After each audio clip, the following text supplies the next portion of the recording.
Hi students, welcome back. Hope you are doing good. In this part, we will discuss about our third colligative property, osmotic pressure. So we will see what are the different concepts of osmotic pressure. We will see what is osmosis. We will discuss about different concepts like hypotonic solution, isotonic solutions. We will also discuss about the importance of one of factor which plays an important role in colligative properties. So let's start our part. So just like elevation, boiling point and depression, freezing point are colligative properties, osmosis is also an important colligative property, right?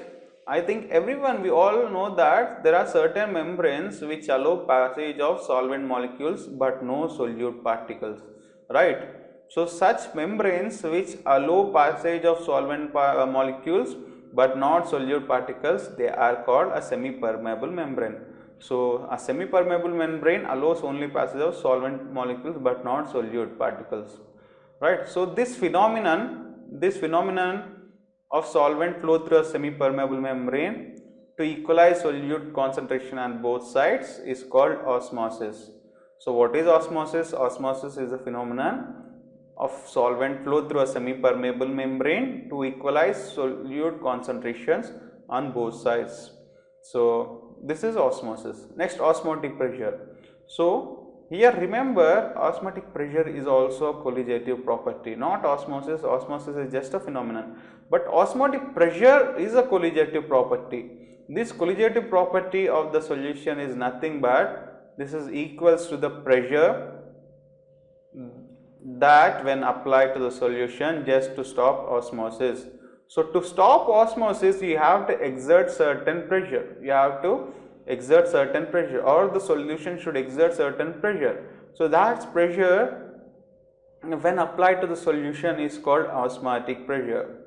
So osmotic pressure, it is denoted by pi, and this is again proportional to the molar concentration, right? So m is the molar concentration, just like from the ideal gas, you know, PV is equal to nRT, and P is nothing but N by V, right? N by V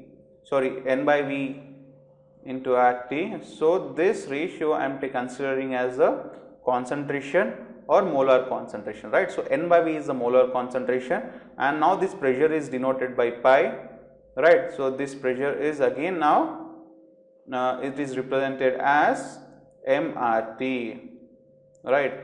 This pressure is now denoted as mRT, where R is the ideal gas constant and T is the absolute temperature, which you already know about it. So this is a semi-permeable membrane. This is a exact figure which gives an idea about what is happening in that semi-permeable membrane. Suppose you consider the semi-permeable membrane. You have on one side you have a dilute solution, on other side you have a concentrated solution, right? So this is the pressure. This is the pressure of the solution on the semi-permeable membrane. So this pressure is called osmotic pressure. So the pressure represented by this side, these are the solute molecules and these are the solvent molecules, right? On result you will get a solution, right? So this is a semi-permeable membrane. So this tube gives you an idea about what is osmosis and what is osmotic pressure. Next, it is important to know that osmosis plays a very important role in living systems. You consider any living system, osmosis plays a very important role. Why? Because when in the above concept we are discussing about semi-permeable membrane, right? So in our red blood cells, the membranes are semi-permeable. In our red blood cells, the membranes are semi-permeable. So that means if it is a semi-permeable membrane, there will be an osmosis phenomenon. So if there is an osmosis phenomenon, there will be an osmotic pressure coming into the picture, right? Next important point. So placing red blood cells in hypertonic solution. So what is hypertonic solution? Hypertonic solution is that solution where the solute concentration outside the given cell, right? Solute concentration, if this is a cell, the solute concentration will be greater than the solute concentration which is present inside the cell. So when there is high concentration on the outer side and there is lower concentration on the lower side, this causes water to flow out of the cell, right? Because of this difference in high solute concentration and low solute concentration, there will be a water flow occurring towards outside of the cell. This process is also called crenation. The important point here is that what is hypotonic solution? So hypotonic solution, the outside solute concentration will be greater than the inside solute concentration. Next, what is another concept now comes is hypotonic solution. So again, if you consider red blood cell, right, if you place a red blood cell in a hypotonic solution, what happens is the solute concentration outside the cell will be less than inside the cell. So if you consider this as a cell, the outside concentration of the solute will be lower, the inside concentration will be higher. So we already know that water is flowing from lower concentration to higher concentration. Here also what happens is water again now it flows from lower concentration side to higher concentration side, right? So it will be flowing from this area to this area. So when you are placing a red blood cell in a hypotonic solution, water flows from outside to inside the red blood cell, right? So here the point to be understood is what is hypotonic solution. So the solute concentration outside the cell is less than the inside the cell. Next important concept, Van-Off factor. What is Van-Off factor? This is a very important point. Van-Off factor is a very important point because it is the measure of the effect of solution upon colligative properties, right? So you know that when a non-volatile solute is added to the solvent, the vapor pressure is decreasing, the boiling point is increasing, the freezing point is decreasing, it is affecting your osmosis, right? So Van-Off factor is measure of this effect of solute upon colligative properties such as osmotic pressure. So there is decrease in vapor pressure, so relative lowering vapor pressure, and elevation in boiling point and freezing point depression.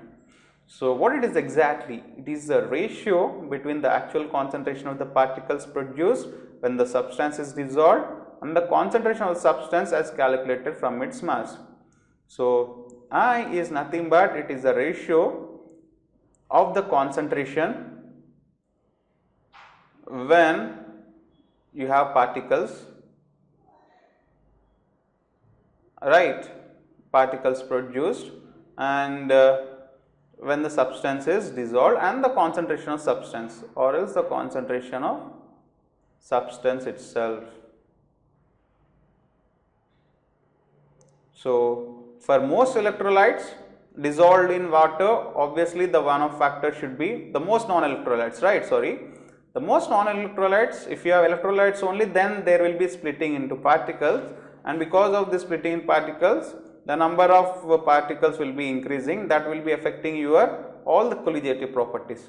But when you consider non-electrolyte, there won't be any splitting, and that's why the concentration or the Van-Off factor, like concentration of the particles, will be equal to the concentration of the substance initially. So because of this, for non-electrolytes, Van-Off factor won't be affected, it will be 1. And for most ionic compounds dissolved in water, the Van-Off factor is equal to number of discrete ions, which we have already seen. So for KCl, Van-Off factor is 2, right, because it will be splitting into 2 particles. So Van-Off factor is nothing but it is N. So we have seen for what is N, right? N is nothing but the number of particles or number of ions which an electrolyte gets converted into. So I is nothing but it is similar like N. So it will be equal to discrete ions of formula unit of the substance. So the important point again is This is true for ideal solutions only, as occasionally ion pairing occurs in solution. Yes, we know that. So, at a given instant, a small percentage of ions are paired and count as a single particles. Ion pairing occurs to some extent in all electrolyte solutions. So, this we have already seen that at a given instant, a small percentage of ions are paired and counted as a single particle. Ion pairing occurs to the same extent in all electrolyte solutions. So, next is that this causes deviation from the Vanna factor. The deviation from the Vanna factor tends to be greatest when the ions have multiple charges, right.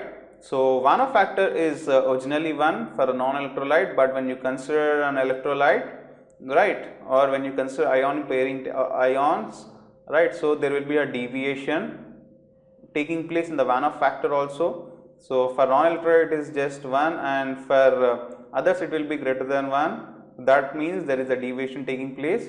So, the deviation for Vanna factor tends to be greatest where ions have multiple charges. So, higher is the number of charges. We have seen for Fe2SO4 thrice there are 5 ions. So, that means the deviation will be higher when you have more number of multiple charges.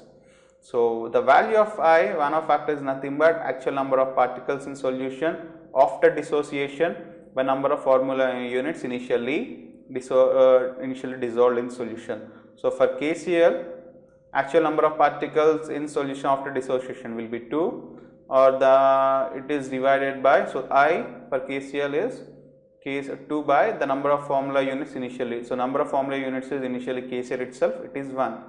So, for KCl it will be 2, and for MgCl2 it will be the number of actual particles after dissociation will be 3, initial formula unit is this 1 itself. So, I value will be 3 for MgCl2. So, Vanna factor is thus very important in colligative properties, in determining the colligative properties. So, what is the physical significance of I? We have seen what is I, right. So, what is the physical significance of I? Physical significance of I is that when solute particles associate in solution, I will be less than 1. So, when there are solute particles, if there are solute particles, there is if association is taking place in the solution, then I will be less than 1. For example, carboxylic acids and carboxylic acids like ethanoic solute, ethanoic acid, acetic acid or benzonic acid, they form dimers. So, when they form dimers, what happens is the number of solute particles will be less or half the number of the acidic molecules. So, if dimerization is taking place, I will be less than 1. So, that means if association is taking place, I will be less than 1. So, that is important point. Now, when dissociation is taking place, like sodium chloride in water, so that is dissociation. Dissociation means to part away. Association is nothing but to come close to each other. So, when they come close to each other, I will be decreasing, and when they part away or when dissociation is taking place, it will be greater than 1. So, sodium chloride in water, potassium chloride in water, magnesium chloride in water, in all of this dissociation is taking place. So, I is greater than 1, and we know that I will be equal to N, where N is the number of dissociated ions. So, this is also an important point. Next important point is when solute particles neither dissociate nor associate, I equals to 1. So, this is for non-electrolytes like glucose. For non-electrolytes like glucose, I will be equal to 1. So, this is the physical significance of I. There is another point in osmosis, that what happens when the pressure on both sides is equal. When the pressures inside the cell, when the concentration of the solute inside the cell will be equal to the concentration outside the cell. So, when the solute concentration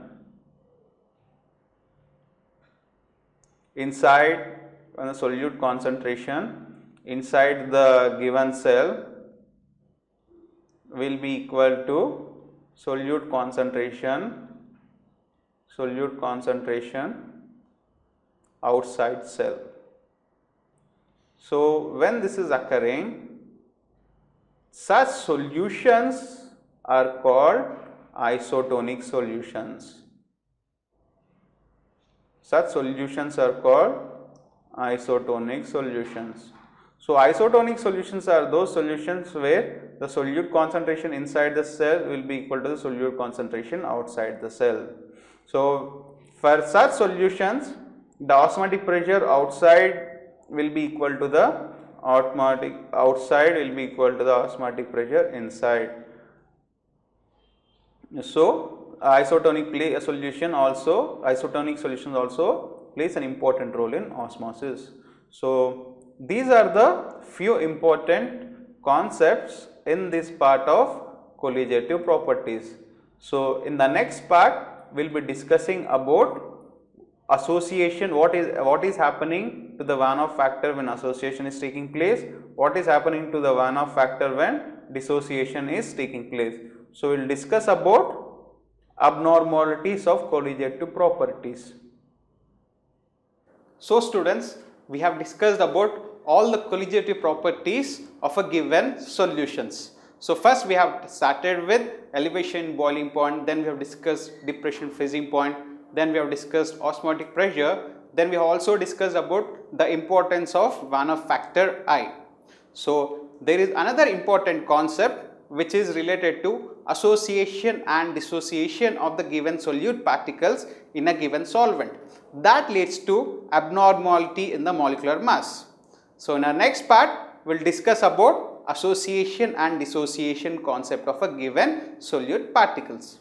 So till then, keep tuned to our sessions. Have a good day. Goodbye.